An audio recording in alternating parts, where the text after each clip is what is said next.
Assalamualaikum anak-anak ustazah. Apa kabarnya hari ini? Semoga anak-anak ustazah semua dalam keadaan sehat dan tentunya siap untuk belajar bersama-sama hari ini ya. Sebelum kita mulai pembelajaran hari ini, kita awali terlebih dahulu dengan membaca doa belajar. Bismillahirrahmanirrahim. Raditu billahi rabba wa bil islami dina wa bi Muhammadin nabiyya wa rasula.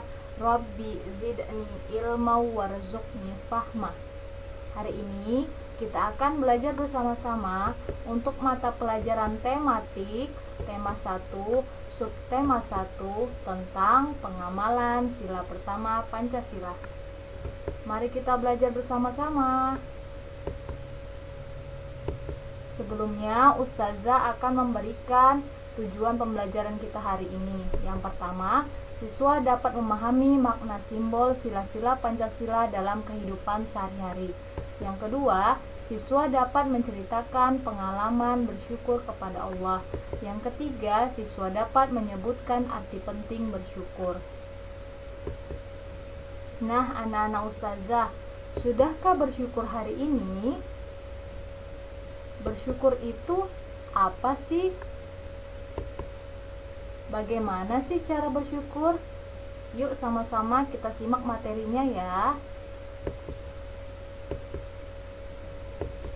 Bersyukur adalah perbuatan yang bertujuan untuk berterima kasih kepada Allah dengan menerima segala apapun yang diberikan oleh Allah Subhanahu wa taala dengan ikhlas, tabah dan sabar. Nah, Allah menjanjikan akan menambah kenikmatan kepada kita apabila kita senantiasa bersyukur. Jadi, anak-anak ustazah masih ragu nggak untuk bersyukur?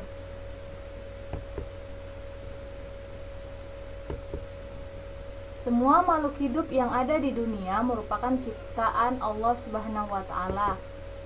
Semua keragaman yang ada merupakan karunia dari Allah Subhanahu wa taala yang wajib kita syukuri. Bersyukur dengan segala yang diberikan oleh Allah termaksud pengamalan sila pertama Pancasila. Nah, anak-anak ustazah masih ingat nggak ya bunyi sila pertama Pancasila? Ya, sila pertama Pancasila berbunyi ketuhanan yang Maha Esa, yang dilambangkan dengan gambar bintang. Nah, bintang itu memiliki makna bahwa bangsa Indonesia menyatakan kepercayaan dan ketakwaan terhadap Tuhan Yang Maha Esa.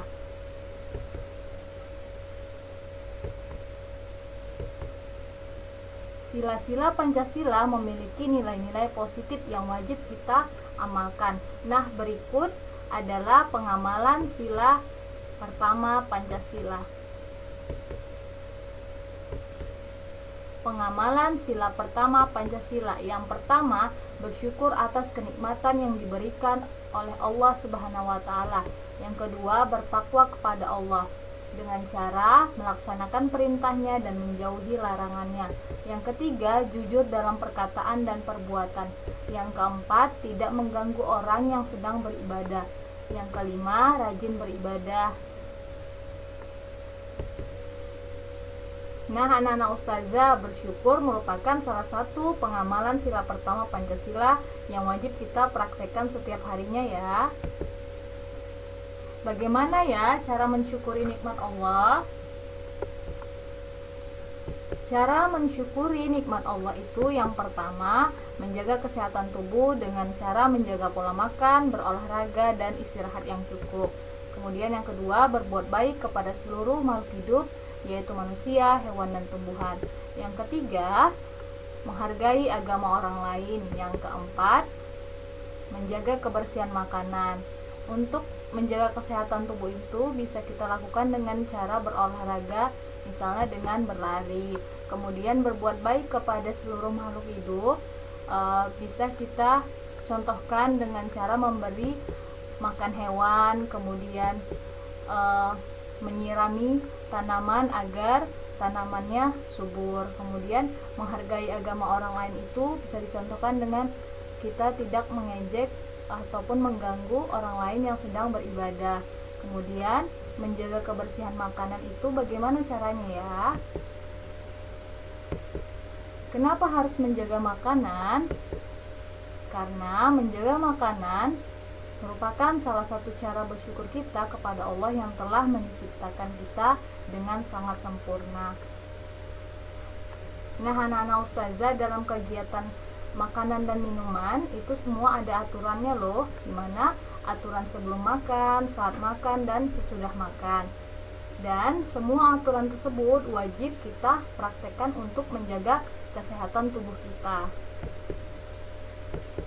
Aturan sebelum makan, yang pertama, menutup atau supaya tidak dihinggapi lalat. Jadi ini menutupi makanan kita sebelum kita makan itu harus ditutup agar terhindar dari lalat. Kemudian yang kedua, mencuci tangan pakai sabun agar tangannya menjadi bersih. Kemudian yang ketiga, berdoa. Nah, di sini yang paling penting, sebelum kita makan, kita wajib berdoa sebagai rasa syukur kita kepada Allah karena kita telah diberikan makanan hari ini. Kemudian aturan saat makan. Nah, di sini ada aturan saat makan. Yang pertama, makan dengan tangan kanan, kemudian makan tidak sambil berbicara. Kemudian yang ketiga, makan tidak sambil berdiri. Yang keempat, menghabiskan makanan. Yang kelima, makan tidak berlebihan. Kemudian aturan sesudah makan. Yang pertama, berdoa. Sama seperti tadi, berdoa ini kita lakukan di mana sebagai rasa syukur kita kepada Allah karena kita telah diberikan makanan pada hari ini. Kemudian yang kedua, cuci tangan menggunakan sabun agar tangan menjadi bersih kembali. Kemudian setelah kita makan, kita harus merapikan tempat makanan kita. Nah, kesimpulan untuk pembelajaran kita hari ini adalah ternyata banyak sekali cara kita bisa bersyukur kepada Allah. Ya, bersyukur merupakan salah satu pengamalan sila pertama Pancasila yang wajib kita praktekkan setiap hari, di mana juga dijelaskan dalam Al-Quran surah Al-Baqarah ayat 172. Bismillahirrahmanirrahim. Ya ayyuhalladzina amanu kulu min thayyibati ma razaqnakum washkuru lillahi in kuntum iyyahu ta'budun. Artinya, wahai orang-orang yang beriman, makanlah dari rezeki yang baik yang kami berikan kepada kamu, dan bersyukurlah kepada Allah jika kamu hanya menyembah kepadanya. Quran Surah Al-Baqarah ayat 172. Nah, mulai hari ini anak-anak ustazah jangan lupa bersyukur kepada Allah ya. Sekian untuk penjelasan hari ini. Semoga anak-anak ustazah semua dapat memahami dan mengerti yang materi yang ustazah sampaikan hari ini. Terima kasih untuk anak-anak ustazah semua. Sampai ketemu di video selanjutnya ya. Assalamualaikum warahmatullahi wabarakatuh.